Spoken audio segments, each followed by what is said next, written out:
from the fans. Told the bitch get the bag. You ain't looking for no man. I won't judge you. I can't hurt you. She only loves these things. What's good, everybody? I'm Brandon. Today I'm doing a video from BennyTube. This one right here is titled Top 10 Epic Anime Fights of 2019. Y'all requested it. Don't trip, Gosh, y'all. This is about to be fire. Top 10 Epic Anime Fights of 2019. I finished 7 Deadly Sins. I finished it all 3 seasons. Y'all tripping. Talking about season 3 was trash. What are you talking about? Season 3 was fire as fuck. I loved it. Yes, the animation was a little bit worse. Yes, some fighting scenes, it was just like, all right, why are you looking like this? But that didn't take away from it. 7 Deadly Sins was fire. They need to hurry up and drop season 4. But it was fire. I finished everything. Season 1, 2, 3. So give me the next anime I should start watching. Give me the next anime. I need something that's like on that level. It gotta have a great story. The fights gotta be epic. Like, so give me another anime, man. But yeah, it was good. I really liked it. Escanor, why is he so fucking powerful? Escanor was a beast. Anyway, let's hop into this video, man. We're about to see these top fights of 2019. Let's go. This jolly little fool. Had enough of anime fights yet? Don't leave just yet.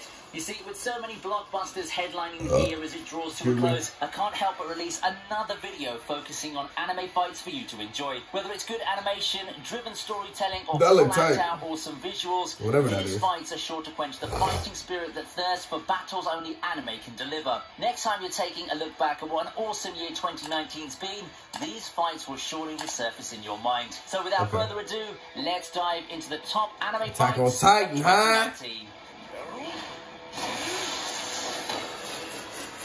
Never heard of this before. Ever wondered what a good underdog fight in 2019 looks like? Vinland Saga's got your back. In his latest scene of stringing Thorfinn with a promise of a duel, this fucking animation is beautiful. That he'd get his reward of a duel if he would beat an opponent. Now the problem is, that opponent's Torkel the Tall, a jovial yet impenetrable man who lives his entire life for the thrill of battle. This battle's really no contest, as despite mounting a furious opening flurry, Thorfinn's quickly defeated. The difference in power level is really just too great. Other men would have faltered by then, but not Thorfinn. Defiant, he manages a final attack before leaving behind to his opponent the revelation that he's the son of Thors, setting up their inevitable next duel. Even with no chance of winning in his current state, Thorfinn still manages to convey to the viewers his will to win, and one can imagine that for everyone rooting for him, there was a glimmer of hope for a while that he might just pull it off somehow. Hey, BennyTube! Thank you for the narration, bro. That really helped me understand everything a lot better, like real talk.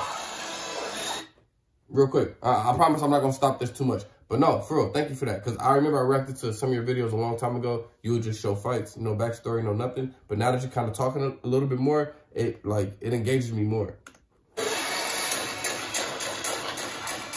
Hero Bonanza at number 9 as Garo takes on everyone. I think I reacted to this. It just got blocked though. And despite what anyone might think of the second season of One Punch Man, it did give us something that the first season didn't. An ensemble battle royale against arguably the best character of the series. Having established himself as more than a credible threat, Garo shows off his capabilities in this long, drawn-out rumble against multiple heroes. He looks pretty beastie. He smashes, pummels, and flat out destroys the heroes foolish enough to try to defeat him. It's a fast-paced fighting fiesta that continues the season-long build-up for our hero. I should watch In the One only Punch fashion that Man. would do it justice, the fight ends with a setup for the fated showdown between Garo and Bang. This won't be the last that we'll see of ensemble battles. In a short while, things are only going to get bigger and better. Okay. Literally.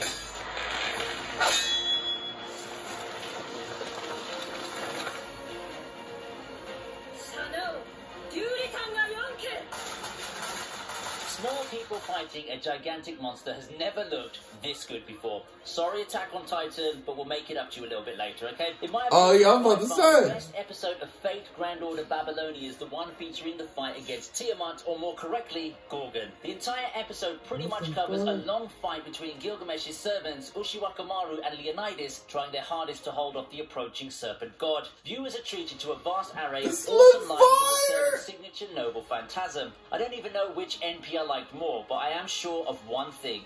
these MPs sure beat what the actual FGO game has to offer. I don't need to shield Babylonia anymore to you guys. Just look at it and don't tell me you're not encouraged to watch the show right now. Exactly. The table behind the new Fate series, but the animation department sure delivered.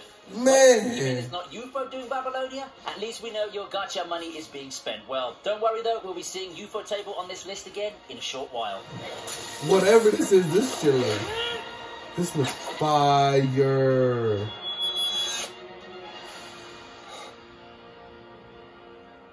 That shit look hard.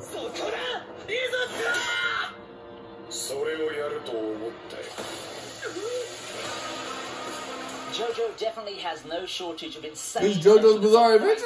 And I believe that the battle between Doppio and Risotto in Golden Wind in is JoJo's Bizarre Adventure good. Anime fight of the year. This battle showcases the much-awaited powers of Risotto, who's been a consistent looming threat before Diavolo takes over the role of main villain. Metallica's an extremely interesting ability, and Risotto puts it to good use in his attempt to take down Doppio and the boss. The fight offers exactly what you'd expect out of a JoJo fight. Crazy powers, eye-catching art and animation, as well as a spectacular finish. Despite not featuring the main characters, this fight's truly one of the highlights of 2019 JoJo, and few moments could come close to it in terms of intensity and ability to keep viewers at the edge of their seats. In the end, Risotto comes extremely close to defeating Doppio until Diavolo takes over. Defiant till the end, he attempts the last resort attack on the latter, but ends up getting shot in a cruel twist of fate. I didn't think that Risotto would win, given the villain hierarchy and all, but gotta say, they had us in the first half there.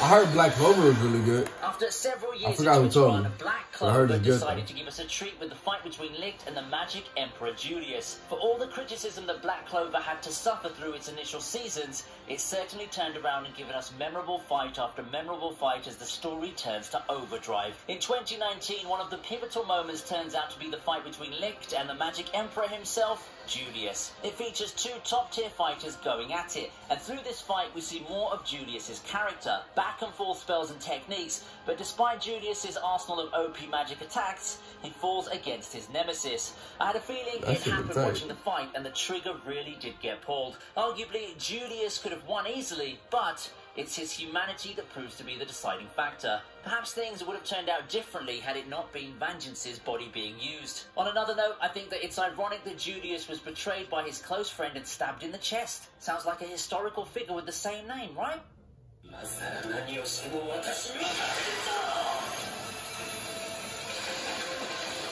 Bro, all of these fights look tight, man. Something of a commodity. I don't know. I don't know which one to start watching. Preferably, I want to watch one in English dub. I'm sorry. Give me an English dub anime. Not that far off from the fight at hand, we've got to hand it to Mob Psycho for giving us a nice display of such a fight in 2019. Battles that take place within one's mind help showcase a creator's creativity, and the multiple dimensions in which Mob and Mogami's battle takes place shows just that. Mob Psycho's much acclaimed animation and presentation takes center stage in this battle that's full of twists and surprises. The icing on the cake is the reveal of Mob's question mark percentage mode, arguably one of the titular character's most powerful and amazing forms. If you want an example of good interdimensional fights this year, Mob Psycho's Mob vs Mogami fight's worth the watch. Yeah, it looked crazy. So they really fight in different dimensions and stuff?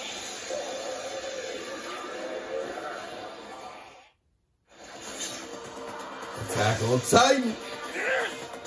I might as well watch Attack on Titan. Stop playing games, huh?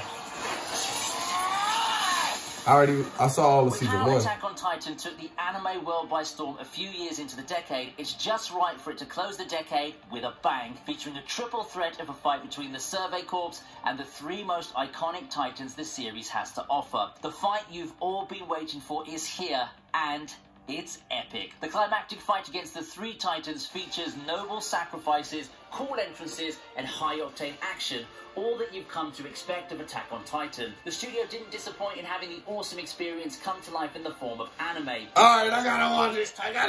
I think I'm gonna do Attack on Titan, y'all. Unless y'all convince me. But I think I'm gonna do Attack on Titan. From all the ones this thrilling gauntlet has to offer. Just as the defeat of the Titans opens up a new door to the world beyond, so does this event mark the lead up to Attack on Titan's final season next year.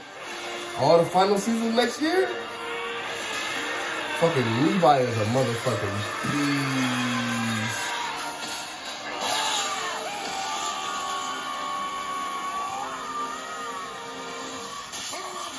Oh, Levi. That nigga crazy.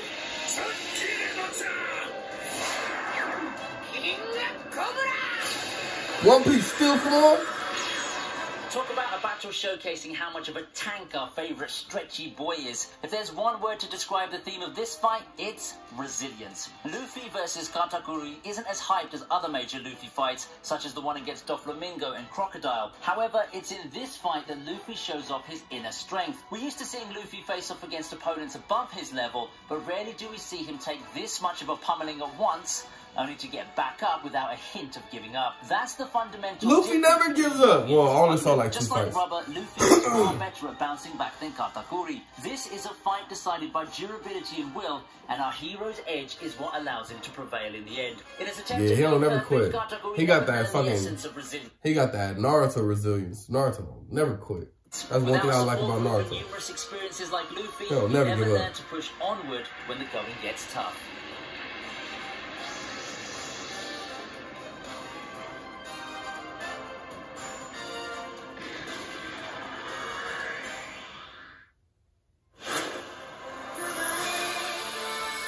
Fuck, Demon Slayer #1. I might have to go Demon Slayer.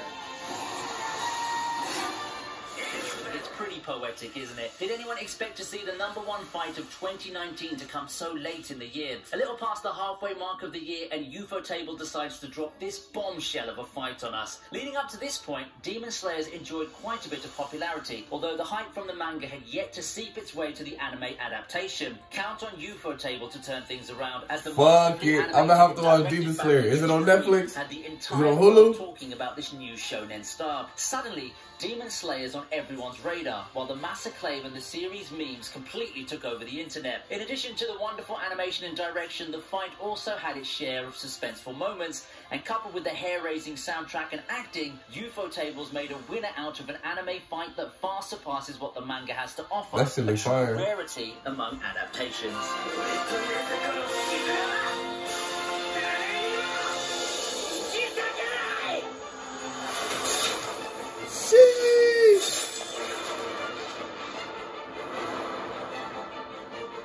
That shit was fire. Shout out to Vinny2 for a great video. That was a great video, great list. And like I said, with him narrating and giving us backstory and talking more about it, it makes the fight more interesting, in my opinion. Great video. Bro, I might have to do Demon Slayer. I don't care what y'all talking about. I don't care what y'all say down in the comments. If Demon Slayer on Netflix or Hulu, bro, I might start it. Unless it's not English dub. I don't mind reading, but that just means I can't watch it when I'm high. Because when I'm high, I don't want to read subtitles. I just want to immerse myself in it. But if I don't know what they're saying, I can't do it. So that just means I'll always have to watch it completely sober. And nothing's wrong with that. But anyway, let me know what y'all thought down in the comments. Don't forget to like, comment, subscribe. See y'all next time. Peace.